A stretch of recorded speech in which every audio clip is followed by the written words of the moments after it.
말씀도 강건케 하시고 우리 영혼도 새롭게 해주시는 귀한 은혜가 우리 사랑하는 성도님들 모두 가운데 함께 하시기를 간절히 주님의 이름으로 축원합니다. 아멘. 그 은혜가 함께 하시기를 간절히 바랍니다. 우리는 그 은혜 가운데 살아가는 존재들이기 때문에 그렇습니다. 은혜가 뭐예요? 하나님께서 우리에게 주시는 선물이에요. 뭘 주세요? 가장 크게는 구원을 우리에게 선물로 주셨고요. 구원을 우리가 받을 수 있어요, 없어요?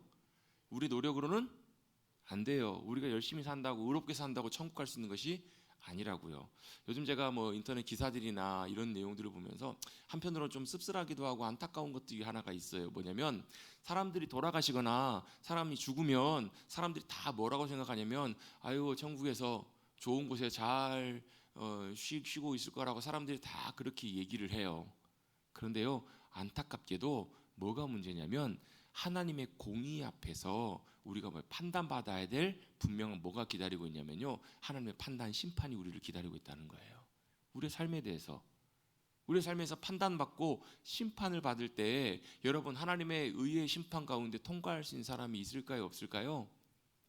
없다는 것이 문제예요. 어느 누구도 하나님의 의의 심판 앞에서, 하나님의 기준 앞에서 합당하게 통과하고 거기에 충족시킬 수 있는 사람은 단 한 사람도 없다고요. 성경에서 그래서 그걸 뭐라고 말하냐면 모든 사람이 죄를 범하였음에 하나님의 영광에 이르지 못한다라고 이렇게 말씀하고 있어요. 하나님의 수준에, 하나님의 기준에 도달할 수 있는 사람이 아무도 없다는 거예요. 왜? 우리가 뭐가요? 타고나기를 천성적으로 죄인이기 때문에 그래요. 태어났더니 아버지와 어머니가 피부가 검으신 흑인이에요. 내가 태어나면 뭐예요? 흑인으로 태어나는 거예요. 그건 어때요? 내가 어찌 할 수 있는 부분이 아니라고요. 바꿀 수 있는 부분이 아니에요. 태어났더니 어때요? 대한민국 이 땅에 태어났어요. 전라북도에 태어났어요. 내가 내 마음대로 할 수 있는 것이 아니에요. 태어났더니 어때요? 우리 조상이 어때요? 아담이 어때요? 죄인이에요. 죄인과 결혼해서 셋을 낳았네요. 셋이 누구예요? 죄인이에요. 셋도 마찬가지. 그 뒤로 내려오는 모든 인류는 다 뭐예요? 죄인으로부터 태어난 죄인일 수밖에 없는 거예요. 하나님의 수준에 도달할 수 있는 사람이 한 사람도 없어요. 그럼 다 우린 지옥 가야 되고 다 멸망당해야 되겠네요. 그래서 하나님께서 우리에게 길을 내어주신 거예요. 무슨 길을요? 생명의 길.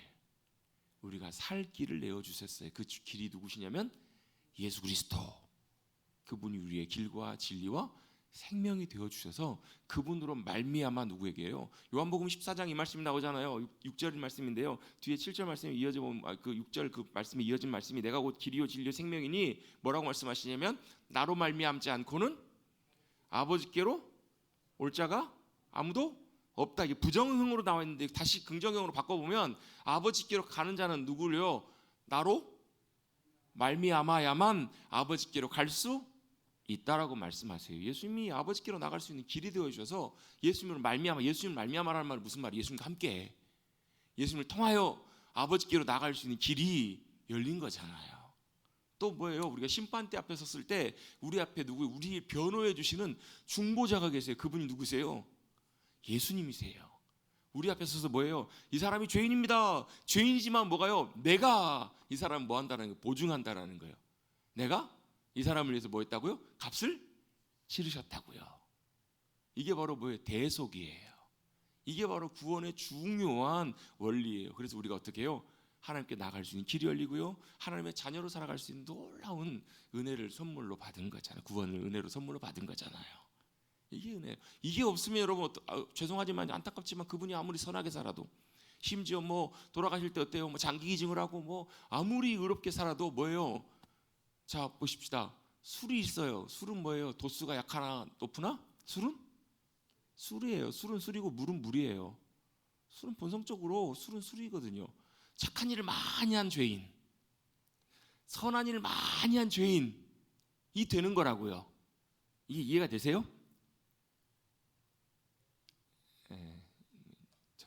뭔 소리요 하시는 것 같아요, 표정이.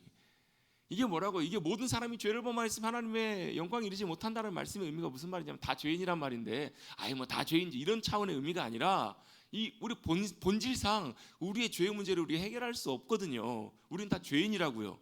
죄인인데 봤더니 어때요? 저 사람은 나보다 훨씬 착하네. 저 사람은 법 없이도 살겠네. 무슨 사람이요? 법 없이도 살만한 죄인이라고요. 나쁜 짓을 덜한 죄인. 어떤 사람은 어때요? 거짓말하고 나쁜 짓 많이 하는 사기치는 죄인도 있고요, 사기 안 치는 죄인도 있다고요.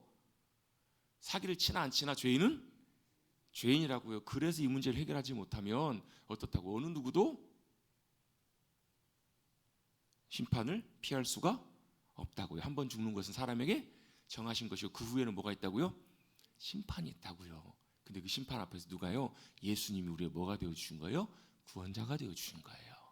우리를 건지시고 속량하셨다고요. 오늘 우리가 읽었던 6장 본문 중에서 여러 가지 많은 중요한 말씀들이 사실 굉장히 많이 안에 담겨 있는데요. 그 중에서 여러분 우리가 하나 좀 찾아보고 살펴보기를 원하는 그런 보화가 하나 있습니다. 잘하는 표현이지만 6절에 보시면 어떤 내용이 나오냐면 맨 마지막에 하나님이 뭘 하셨다고요? 나는 여호와라 내가 뭘 했다고요? 너희를 맨 마지막에 보시면 속량하셨다고요. 속량이란 단어가 나옵니다. 속량이 무슨 의미인가? 그 앞에 내용하고 그냥 다 맞물려 있어요. 내가 너희를 어때요? 애굽 사람의 무거운 짐 밑에서 애굽 사람에 눌려 있었던 억압받았던 그들을 주님이 빼내셨다고요. 그리고 그 노역과 고통의 삶의 순간에서 건지셨다고요. 그리고 편팔로 하나님의 능력의 손길로 어떻게 해요? 여러 심판들로부터 너희를 속량하셨다는 거예요. 빼내시고 건지시고 우리를 어떻게 해요? 하나님의 크신 팔로 속량하셨다고요. 이게 구원이에요. 구원. 그래서 출애굽기는 무슨 내용이라고요? 하나님이 구원하시는 구속의 이야기라고요. 애굽에서 고통당하고 있었던 이스라엘 백성들 하나님께서 건져내시는 이야기. 그래서 원래 제목은 뭐예요? 쉐모트라고 해서 그 이름들이라고요. 이름들인데 무슨 이름이요? 야곱의 아들들 그리고 그의 자손들 70명이 언제요? 창세기 먼저 기록되어 있는데 그들이 어때요? 애굽으로 내려가잖아요. 기억나시죠? 그들이 누구예요? 애굽의 12아들이 뭐가 되죠? 나중에 이스라엘의 12지파가 돼요. 하나님 나라에 뭐가 되는 거예요? 그들이 공동체 구성원들이 되는 거잖아요. 하나님이 이제 드디어 본격적으로 아브라함에 하신 약속을 누굴 통해서요? 그 70명을 통해서 이제 시작하신 거예요. 근데 그들을 시작하실 때 어디로 보내시냐면 애굽으로 보내세요. 이것도 다 뭐라고? 하나님의 약속과 계획 속에 있었던 하나님의 뜻이라고요. 왜 우리를 애굽으로 보내십니까? 아니 가봤던 애굽에 왜요? 기근이 생겨가지고 먹고 살 일이 없으니까 어때? 요셉이 먼저 내려가가지고 하나님이 우리 모두 구원하시려고 나를 먼저 보내셨다고. 그래서 뭐 하라고요? 빨리 아버지 다 모시고 내려오시라고 내가 공양하겠다고. 그러니까 어때요? 형들도 당연히 마땅하게 내려가잖아요. 또 누가요? 야곱이 주저주저하고 있을 때 하나님께서 어떻게 나타나시잖아요. 따라가라. 내가 너와 함께 할 거다 라고 말씀해 주시잖아요. 그럼 하나님 말씀하셨으니까 가면 돼요. 가면 어때요? 순종해서 가면 어떻죠? 막 길이 형통하고 일이 다 잘 되고 할렐루야. 그래야 될 거 아니에요. 교회 다니고 예수 믿고 그러면 막 일이 다 잘 되고 어려움이 없고 그래야 되잖아요. 그런데 그렇답니까? 네? 그러시던가요? 여러분 어때요? 그들이 애굽에 있을 때 처음에는 뭐 좋았을지 모르지만 요셉이 죽고 요셉을 모르는 바로와 애굽의 왕이 되었을 때 그들을 어떻게 해요? 그들을 억압하기 시작해요. 몇 년 동안요? 거의 한 400년 가까운 시간 동안에 그들은 억압과 고통 가운데 어려움의 시간들을 보내게 됩니다. 뭐 하시려고? 하나님께서 그들을 그 어려움 가운데서 건져내시려고요. 그게 출애굽기의 이야기예요. 그리고 70명이 내려갔던 그 이름들이 나중에는 어때요? 400년 동안 애굽에서 엄청나게 번성해요. 성인 남자 20세 이상의 남자만 60만 명, 거의 여자와 아이들과 노인과 모든 숫자를 다 합치면 거의 200만 명이나 되는 어마어마한 큰 민족이 됩니다. 근데 아직도 여전히 문제가 하나 남아 있습니다. 무슨 문제가 남아 있냐면 그들이 여전히 어디에 있는 거예요? 애굽의 압제 가운데 있는 거예요. 애굽의 압제 가운데 있다는 것입니다. 여전히 억압 속에서 고통 가운데 신음하며 살고 있습니다. 원래 애굽이라는 이름의 뜻이요 미스라임이란 말인데요. 성경 읽다 보면 뭐 가나안, 뭐 가슬루임 뭐 이렇게 족보들도 보다 보면 이렇게 나오는데요. 거기에 뭐가 나오냐면 미스라임이 나와요. 그 미스라임이 누구냐면 애굽의 애굽. 근데 그 이름의 뜻이 참 재밌어요. 이름의 뜻이 좁은 곳, 좁다라는 거예요. 좁아요. 좁고 이게 미스라임이란 말이 어디 나오냐면요. 창세기 50장에 보면 야곱이 죽었을 때 야곱이 어디서 죽어요? 애굽에서 죽잖아요. 그때 이제 요셉이 입관을 해요. 70일간 향처를 내가지고 애굽의 장례 전통대로 입관을 해가지고 어디로 가요? 약속했던 막벨라 굴로 이제 올라가는 거예요. 근데 올라가려고 쭉 요단강 쪽 갔더니 사람들이 어때요? 엄청난 무리가 애굽에서 올라오는 거예요. 누구의 장례예요? 야곱의 장례식인데 거기에 막 누구 때문에요? 요셉 때문에. 요셉이 총리잖아요. 그러니까 그날에 왕 밑에 가장 유력자잖아요. 그러니까 어때요? 많은 고관들과 많은 사람들이 다 같이 왔겠죠. 와서 뭐 하는 거예요? 같이 슬픔을 나누는 거, 애통하는 거예요. 고구라는 거예요. 그래서 사람들이 보고 뭐라 불러요? 아벨 미즈라임이라고 불러요. 창세기 50장에 보면 나와요. 아벨이란 말이 슬픔이란 말이고요. 눈물이란 말이고 미스라임이란 말이 애굽이란 말이에요. 애굽. 그래서 뭐예요? 애굽 사람들이 와서 슬퍼하고 우는 모습을 보면서 아벨 미스라임이라고 부른 거예요. 미스라임이란 말이 애굽이란 뜻이에요. 그냥 지나가는 참고 지식입니다. 미스라임이란 말이 좁다라는 말이에요. 그래서 이스라엘 백성들이 어때요? 거기서 억눌리고 억압당하고 좁고 억압당하고 있는 자유롭지 못한 것을 상징적으로 보여주는 이름이에요. 이스라엘에게 지금 뭐가 없냐면 자유가 없어요. 그런 이스라엘을 누가요? 하나님이 보고 계셨어요. 그리고 하나님이 뭐예요? 그들의 신음소리를 듣고 계셨다고요. 또 뭘 기억하고 계세요? 야, 이거 몇 주 지나가지 다 잊어버리셨죠?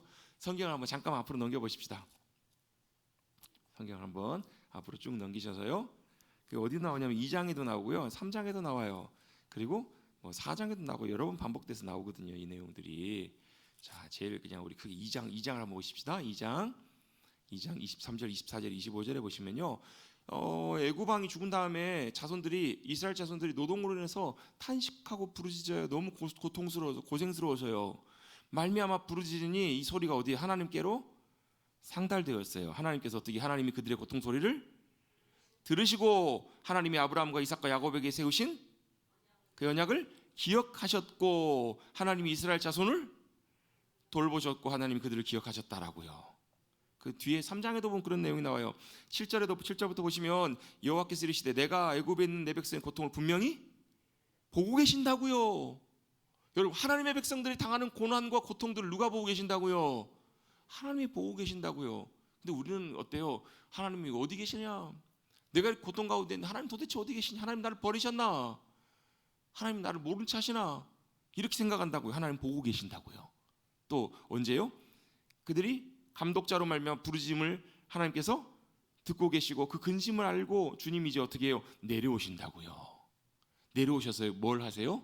이제 하나님의 대리인인 모세를 통해서 하나님의 구원의 역사를 주님께서 시작하시겠다는 거예요.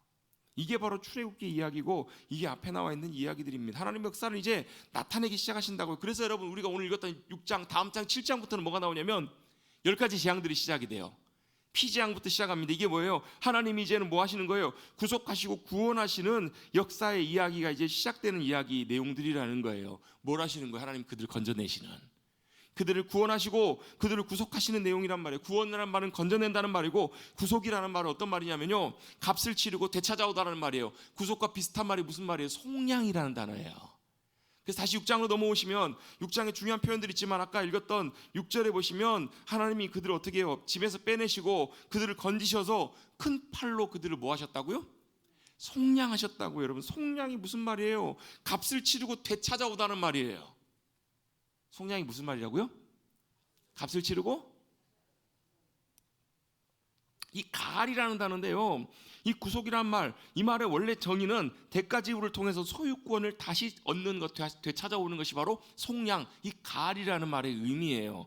이걸 여러분, 우리가 이 의미를 잘 이해할 수 있는 요즘의 개념이, 요즘은 뭐 많지 않지만 옛날에는 전당포가 많이 있었잖아요.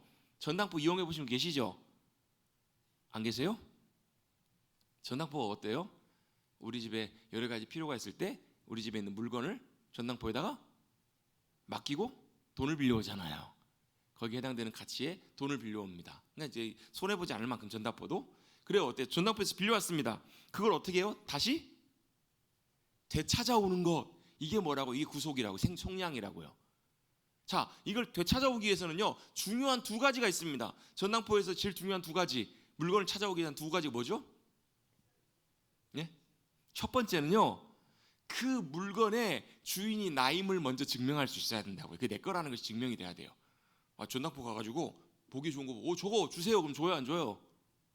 그거 당신 거 아니잖아요. 그러잖아요. 그래, 안 그래요?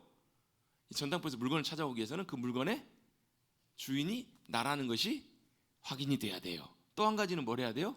저 거 주세요. 그럼 뭐예요? 뭘 줘야 돼요? 값을 치러야 된다고요. 돈을 내야 돼요. 비용 지불, 대가 지불이 필요합니다.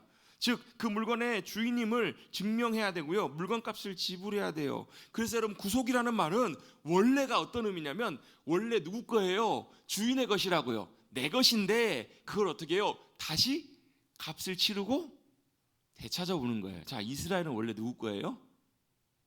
하나님의 거예요. 하나님의 백성이라고요. 하나님의 소유라고요. 그래서 앞에도 보면 이런 내용이 나와요. 앞에 보셨던 말씀 기억날 거예요. 출애굽기 3장 4장에 보면 4장에 보면 이스라엘은 뭐라고 하냐면 내 아들 내 장자라고 말씀을 하세요. 4장 22절에 보면 여호와의 말씀에 이스라엘은 내 아들 내 장자라. 이스라엘이 누구라고요? 뭐라고요? 하나님의 아들 장자 소유라고요. 누구 거예요? 하나님의 것이라고. 하나님의 것을 이제 어떻게 다시 되찾아 오시겠다라는 거예요. 이게 바로 무슨 의미냐면 속량의 의미입니다. 그럼 우리는 뭐예요? 우리도 우리가 주님을 알기 전에, 우리가 구원받기 전에 하나님이 이미 우리를 아셨어요. 주 예수 내가 알기 전 날 먼저 사랑하시고 뭐 하셨어요? 선택하셨다고요. 우리 하나님이 소유 삼으셨다고요. 여러분 얼마나 감사한 일인지 몰라요. 우리가 잘나서 그런 것이 아니라 하나님 우리를 어떻게 해요? 그냥 사랑하셔서 선택하셨다고요. 여러분 최소한 저와 여러분은 잘났으나 못났으나 어떻게 해요? 하나님께 선택받은 사람이에요. 그래서 아까 뭘 보다 보니까요, 막 젊은 친구들이 학생들인데 왕따를 그렇게 많이 당하나 봐요. 왕따를 당하는데 밑에 댓글 당해서 하나님 도와주세요. 왕따를 당해 친구가 없어요. 너무 외로워 죽을 것 같아요. 근데 여러분 우리가 분명하게 그 모든 상황 속에서도 우리가 확신할 수 있는 것 하나가 있죠. 찬송가 80 몇 장인가 80 몇 장이죠. 온 세상 날 버려도 주 예수 안 버려 끝까지 나를 돌아보시고 살피시고 붙드신 하나님. 왜요? 왜 그렇게 하시냐고요? 하나님이 우리를 먼저 선택하셨기 때문에 그래요. 여러분 세상에 아무리 못난 자식도요, 아무리 못나도요, 누구는요 자기 부모에게는 그 고슴도치라도 어때요? 고슴도치 새끼는 고슴도치한테 이쁨 받아요. 그 분이 누구시냐면 우리 아버지시에요. 하나님 우리를 먼저 선택하셔서 하나님의 소유 삼으셨어요. 그래서 이제 어떻게 해요? 그 자식을 어떻게 해요? 사오신다고요. 다시 대가를 지불하시고 선택해 오신다라는 거예요. 이게 바로 구속 속량의 중요한 의미예요. 이걸 여러분 어디서요? 십자가에서 우리는 잘 알 수 있어요. 예수님이 값을 치르시고 우리를 되찾아오셨어요. 이게 십자가의 놀라운 은혜이고 구원의 놀라운 감격이고 구속의 놀라운 중요한 부분인 줄로 믿습니다.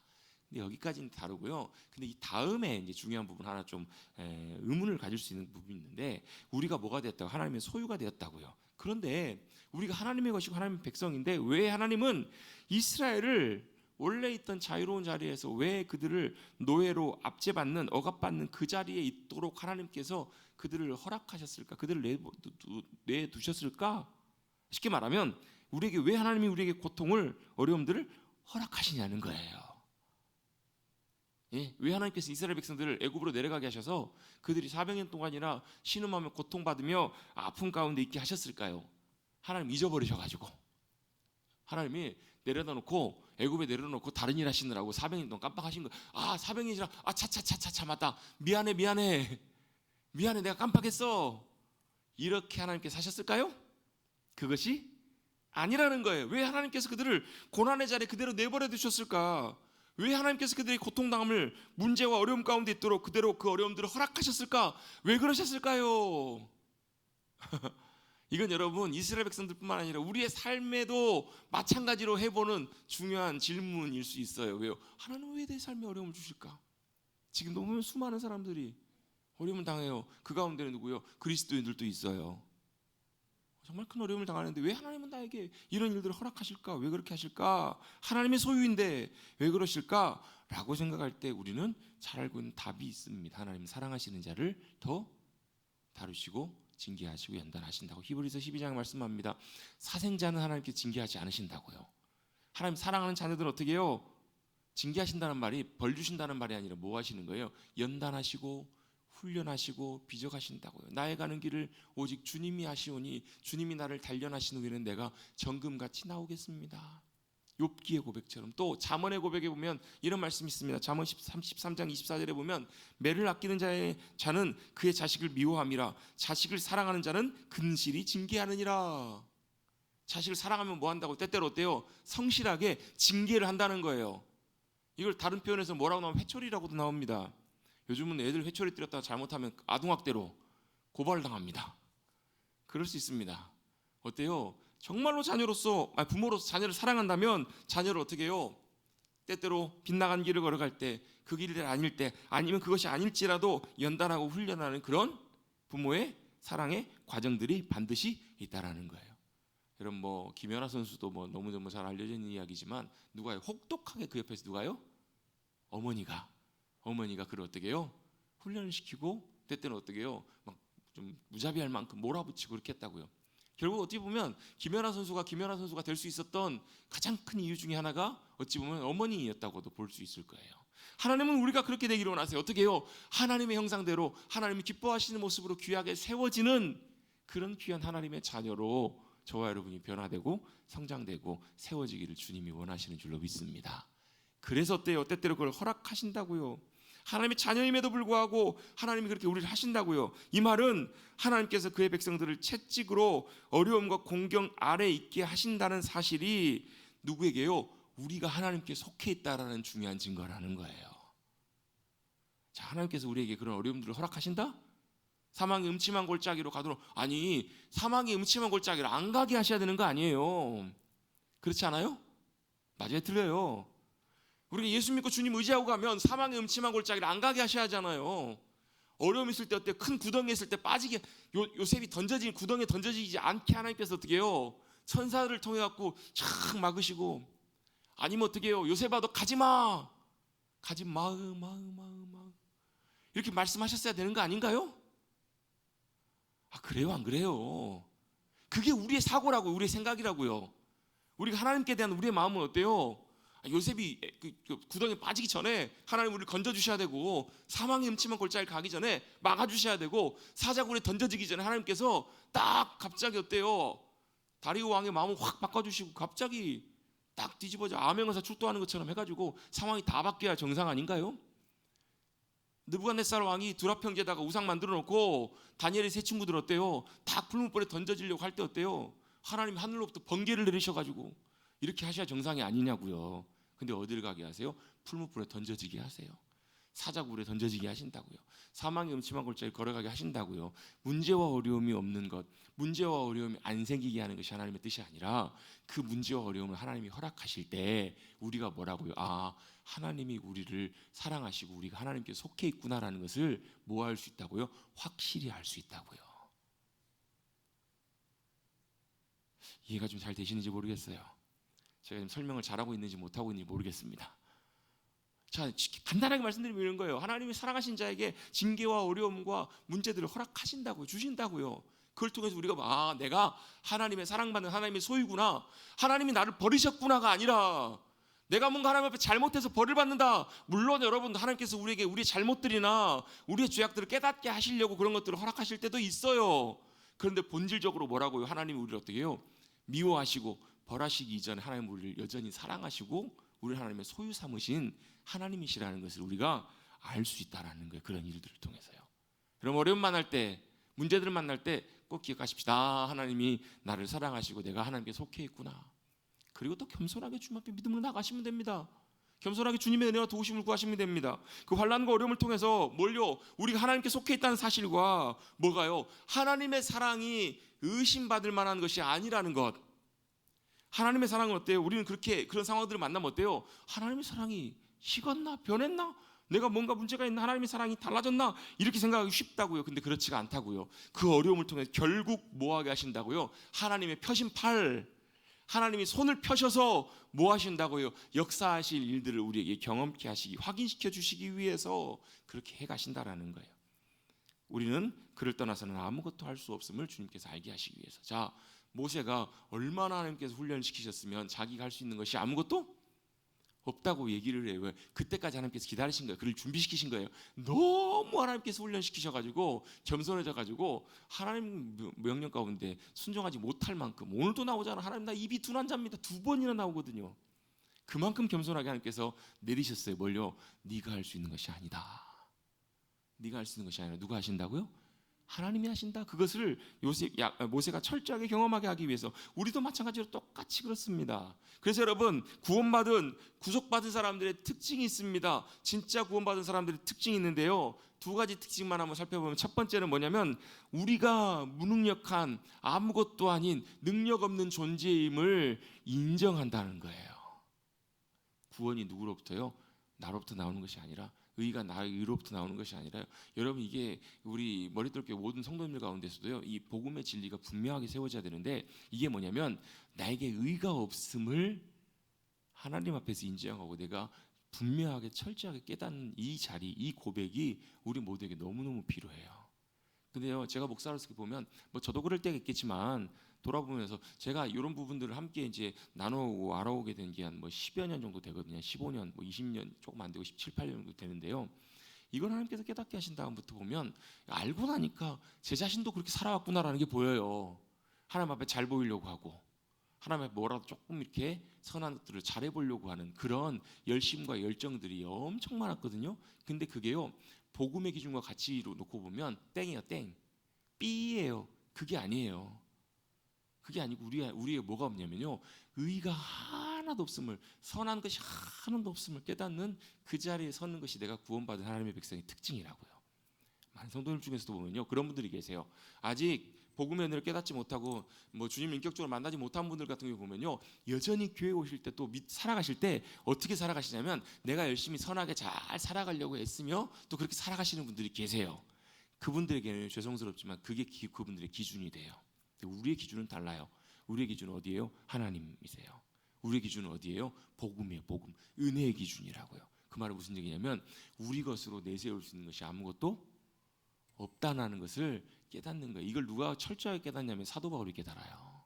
그래서 자기에게는 모든 것들이 다 배설물로 여긴다고 이 고백하는 이유가 뭐예요? 나는 주님 아니시고는, 주님이 나의 의가 되어주시지 않고서는, 내가 주님 안에 쏙 들어가고 숨지 않고서는 하나님 앞에 내세울 수 있는 것이 아무것도 없습니다. 이것을 다 바울이 깨달아요. 그리고 고백해요. 그리고 그렇게 살아요. 그래서 뭐라고 고백하냐면 내게 능력 주시는 자 안에서 내가 모든 걸 할 수 있습니다. 그 자리에 가봤더니 주님만이 내 능력이 되시더라. 이걸 다윗이 경험해요. 나의 힘이신 여호와여, 내가 주님 사랑합니다. 그 말은 내가 열심히 하는데 하나님이 나에게 힘을 도와주신다는 말씀의 의미가 아니에요. 하나님 없이는 주님 제가 아무것도 할 수 없습니다. 이걸 고백한다고요. 이게 구원받은 구속받은 사람들의 특징입니다. 자신의 무능력함, 자신의 의가 없음, 자기의 능력이 없음을 주님 앞에 철저하게 인정해요. 두 번째 특징은 뭐냐면 그래서 하나님의 돌보심과 도우심을 철저하게 신뢰하는 거예요. 하나님의 은혜만 의지하는 거예요. 그래서 여러분 이것과 정반대되는 게 뭐냐면 자기중심적인 신앙은요, 뭘 하냐면 자기 의존적인, 자기를 의지해요. 자기의 능력을 의지하고요, 자기의 뭐 이름을 의지하고요, 자기 갖고 있는 지혜를 의지해요. 자기가 잘 알고 있는 거, 자기 똑똑한 거. 여러분 이거요, 우리의 삶에 생각보다 너무너무 많아요. 그리고 세상에서는 이것이 좋은 걸로 알아요. 자기의 잘난 것들이 드러나고 인정받으면 사람들이 박수 쳐주고 인정해주고 내가 높아지고 드러나는 것 같아요. 그런데요, 그것은 절대로 뭐가 같냐면 썩은 동아줄을 붙잡는 것하고 똑같아요. 제 표현을 써보자면요, 진짜 붙들어야 될 동아줄은 내 능력이 아니라 내가 자랑할 것이 아니라 나의 안에 함께 하심에 역사하시는 하나님의 영광과 임재와 능력을 의지하는 거예요. 그것만 철저하게 신뢰하고 의지하는 사람, 그 사람이 바로 구원받은 사람의 모습이고 특징이에요. 반대로 여러분, 하나님 모르는 사람, 죄악 가운데 살아가는 사람, 예수를 믿으면서도 여전히 옛날 본성대로 살아가는 사람들의 특징은 바로 뭐냐면 하나님 없이도 내가 어느 정도 가능하다고 생각해요. 이게 무슨 말이냐면 이렇게 살아간다고 해서 내가 하나님 없이도 괜찮아 이렇게 하는 게 아니에요. 뭐냐면요, 하나님 없이는 살아갈 수 없습니다라는 사람은 겸손하게 엎드려져요. 늘 기도의 자리에서 간절히 주님의 은혜와 도우심을 간절히 사모한다고요. 근데요, 이렇지 않은 경우에 그냥 뭐 기도해도 적절히 기도하고 뭐 조금 더 하는 거에 좀 더 주님 도와주시도록, 붙잡아 주시도록, 좀 더 보태주시도록 이렇게 하는 분들의 대부분은 사실 다 이 자리에 가 있어요. 하나님 없이는 잘할 수 있다고요. 말은 그렇게 안 해요. 나는 그렇게 생각하지 않아요. 그래도 전적으로 주님 신뢰해야지, 여호와를 신뢰하라, 마음을 다해 힘 신뢰하라 했으니까 여호와를 신뢰해야지. 근데 실제 삶은 안 그렇다고요. 실제 삶은 어떠냐면 내가 하고 여기다 좀 안 되는 부분을 주님이 도와주시도록 이렇게 구한다고요. 이것도 옛 본성대로 살아가는 삶이에요. 그런데 하나님께서 그걸 언제 깨뜨리시냐면요, 언제 이걸 벗겨내시냐면 고난과 징계와 다루심과 어려움의 순간을 통해서 이것들을 벗겨내세요. 왜 고난을 주시는가? 요거 하나하나를 깨뜨리시면서 야 해봐라, 네가 되나. 저도 얼마나 많이 좌절했는지 몰라요. 근데 좌절한 것이 얼마나 큰 은혜냐면 그걸 깨닫게 되니까요, 주님 두 손 들고 다 들게 되더라고요. 주님 안 됩니다. 도저히 안 됩니다. 여러분 한번 여쭤볼게요. 원수 사랑하세요? 갑자기 제가 너무 부담스러운 걸 탁 이렇게 들었는데, 원수 사랑하세요? 원수 사랑하라고 하시잖아요. 주님이 사랑하시냐고요. 해보세요. 되나?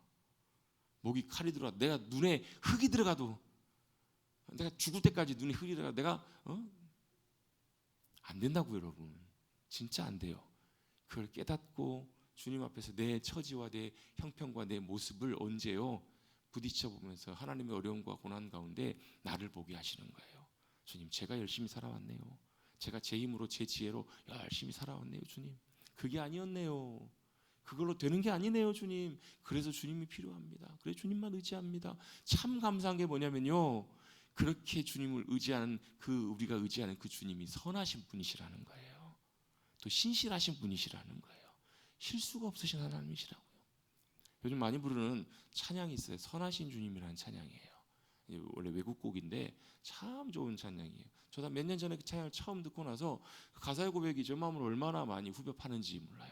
신실하신 하나님, 나의 삶을 선하게 인도하셨습니다. 나의 모든 호흡을 다해서 그 선하신 주님을 찬송하고 높이겠습니다. 내가 눈을 뜨는 순간부터 내가 잠들 때까지 주님이 나의 삶을 선하게 인도하십니다. 그런 고백이거든요. 그것이 바로 믿음으로 살아가는 사람들의 고백이고, 그걸 언제요? 우리에게 때때로 하나님께서 허락하시는 어려움이나 고난이나 실패나 이런 것들을 통해서, 징계를 통해서 하나님이 내 진짜 구원이 되시고 힘이 되시네요. 그걸 고백하게 하신다고요. 그래서 여러분, 우리가 재작년인가요 3년 전인가요 함께 나눴던 야고보서 말씀에 보면 야고보가 예수님의 동생 야고보가 야고보서를 시작하자마자 첫 시작에 이렇게 말씀합니다. 뭐라고요? 형제들이여, 너희가 여러 가지 시험을 만나거든 온전히 뭐하라고요? 기쁘게 여기라. 아니, 시험과 어려움을 만났는데 기뻐하래요. 실패했는데 기뻐하래요. 고난과 아픔이 찾아왔는데 기뻐하래요. 여러분, 혹시 여러분의 삶 가운데 지금 좀 어려운 일들 있으세요? 뜻대로 안 되고 실패하는 일이 있으십니까? 고난이나 징계나 참 어떨 때는 보면 말할 수 없는 아픔 가운데 거하시는 분 계십니까? 앞이 안 보이십니까? 답이 없으십니까? 그런 분들 계신다면 기뻐하십시다. 아무도 아멘 안 하시네요. 제 말이 아니라 야고보 사도가 성령님의 감동을 하신 말이, 여러 가지 시험을 만나거든 형제들이요, 온전히 기뻐하자는 거예요. 기뻐하라는 거예요. 왜요? 여러분의 그 믿음의 시련이 인내를 만들어낸다라고요. 그럼 그 인내를 통해서 하나님께서 우리를 뭐 하세요? 조금도 부족함이 없는, 모자람이 없는 그런 존재들로 우리를 빚어가신다고요. 야고보서 2장, 제가 1장 읽어볼게요. 제가요. 야고보서 1장에 보시면 이렇게 말씀합니다. 내 형제들아, 너희가 여러 가지 시험을 당하거든 온전히 기쁘게 여기라. 이는 너희의 믿음의 시련이 인내를 만들어내는 줄 알미라. 시험의 목적이 뭐라고요? 인내하도록이요, 기다리도록. 그래서 어떻게 해요? 그 인내를 통해서, 인내를 온전히 이루면 이는 너희로 온전하고 구비하여 조금도 부족함이 없게 하려 함이라. 하나님이 그 인내를 통해서 뭘요? 우리가 부족함이 없는 주님이 기뻐하시는 귀한 모습으로 구비한다는 말은 세워가신다는 말이에요. 갖춰가신다고요. 조금도 부족함이 없이 온전하게 주님께 세워가기를 원하시기 때문에 시험을 주시고, 그 시험을 통해서 우리를 빚으시고 인내하게 하시면서 그렇게 만들어 가신다고요. 그리고 그 다음에 나와 있는 말씀이 뭐예요? 그래서 너희 가운데 혹시나 지혜가 부족하거든 후히 주시고 꾸짖지 아니하시는 하나님께 구하면 뭐 하신다고요? 주신다고요. 그 은혜가 부족하거든 구하면 어떻게 해요? 주신다고요. 그래서 늘 우리는 하나님의 은혜를 구하셔야 돼요. 그게 구원받은 사람들의 특징이에요. 자기를 의지하지 않아요. 또 하나님의 선하심과 신실하심을 의지하고 나아가는 사람이 바로 구원받은 사람들의 특징이에요. 자기의 무능력함을 인정하고 하나님을 의지하는 거예요. 여러분, 아담과 하와가 범죄합니다. 죄를 짓습니다. 죄를 짓는 가장 결정적인 이유 중에 하나가 뭐냐면요, 하나님이 하신 말씀에 대해서 의심을 품기 시작해요. 하나님의 선하심은 어때요? 의심을 품기 시작해요. 누구 때문에? 사탄 때문에요. 사탄이 하는 큰 방법 중에 하나가 뭐냐면 하나님의 신실하심과 선하심을 의심하게 만들어요. 그래서 어때요? 하나님의 말씀이 그런가 긴가민가 하기 시작해요. 안 믿어지기 시작해요. 그래서 어떻게 해요? 자기 의지대로 믿지 못하는 마음의 핵심에는 뭐가요? 하나님이 선하시지 않을 수 있다라는 그런 의심과 마음들이 있는 거예요. 자기중심적인 사고, 자기를 신뢰하게 되는 그 자리 가운데 넘어지게 되는 거예요. 여러분, 믿음은 결국 우리의 인생의 고난과 아픔을 통해서도, 어려움을 통해서도 하나님께서 우리를 사랑의 손길로 우리를 붙들고 계시고 신실하게 인도하고 계십니다라는 것을 고백하는 것이 믿음의 삶입니다. 저를 다 같이 한번 고백해 보시겠습니다. 하나님은 선하십니다.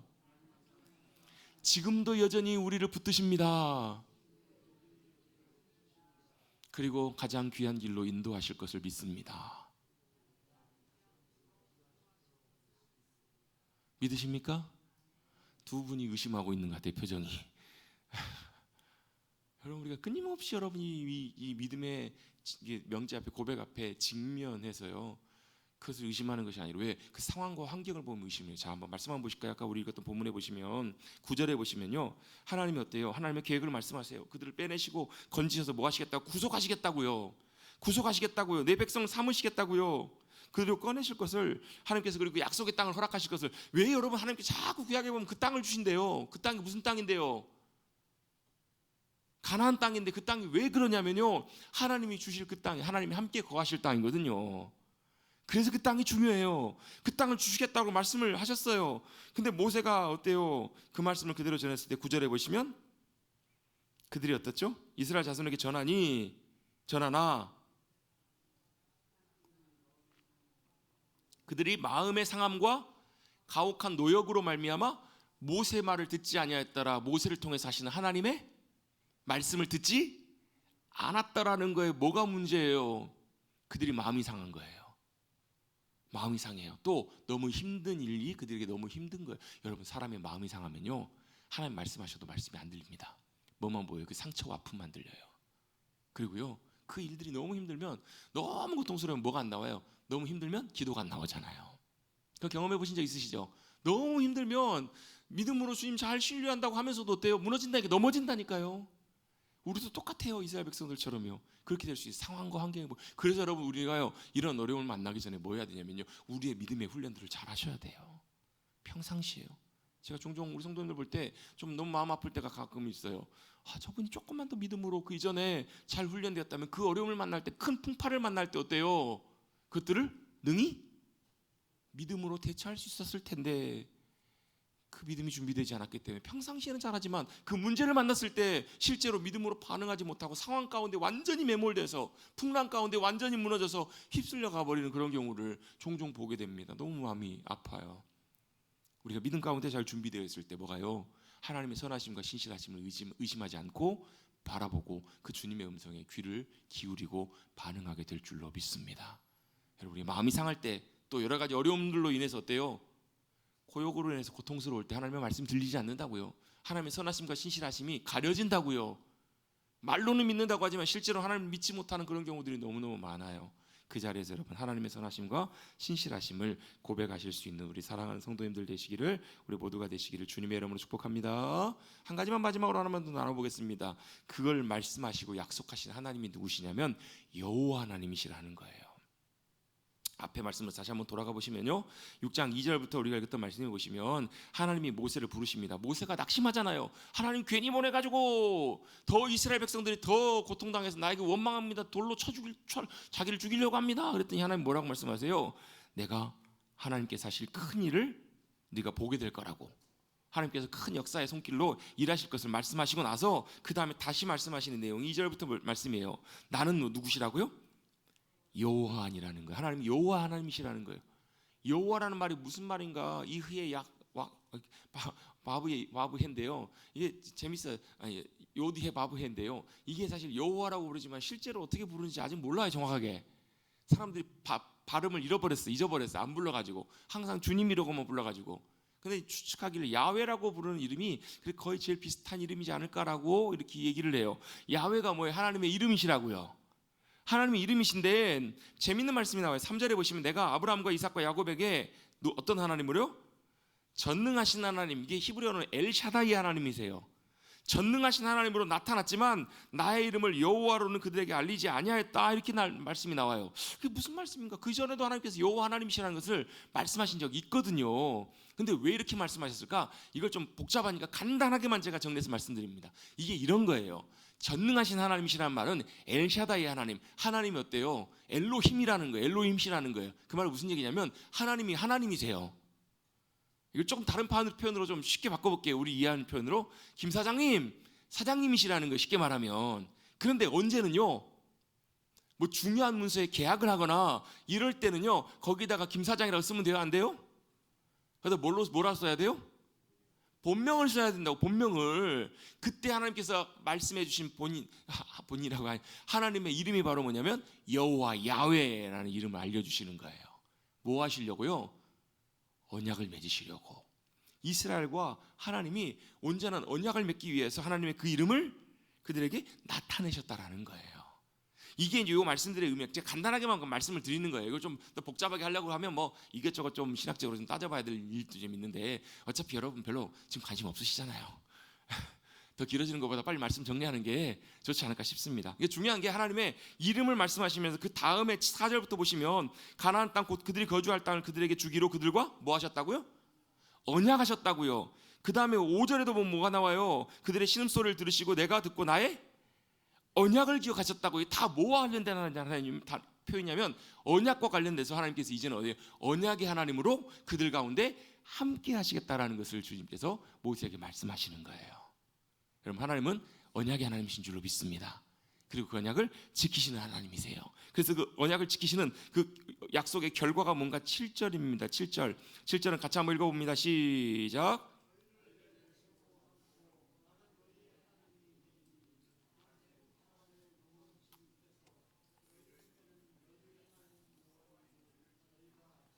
아멘. 하나님이 뭐가 되신다고? 우리 하나님이 되시고, 우리는 누가요? 하나님의 소유, 하나님의 백성으로 주님이 삼으시겠다라는 거예요. 이게 하나님의 언약입니다. 그리고 어떻게 해요? 그들을 큰 세상의 권세로부터 우리를 건져내시고 구속하시고 모든 상황 속에서부터 우리를 주님이 붙들어 주셔서 놀라운 주님의 영광 가운데에 우리가 참여하도록 주님께서 역사해 주시는 하나님이신 줄로 믿습니다. 하나님께서 자신을 여호와로 나타내신 하나님, 그 주님이 우리 하나님이심을 믿고 그 주님 안에서 주님의 때때로 우리에게 징계와 어려움과 고통을 주실 때에도 감사함과 기쁨으로 주님의 의도 가운데 잘 빚어지셔서 주님의 말씀 듣고 잘 따라가실 수 있는 승리하는 저와 여러분 되시기를 주님의 이름으로 축복합니다. 우리 함께 찬송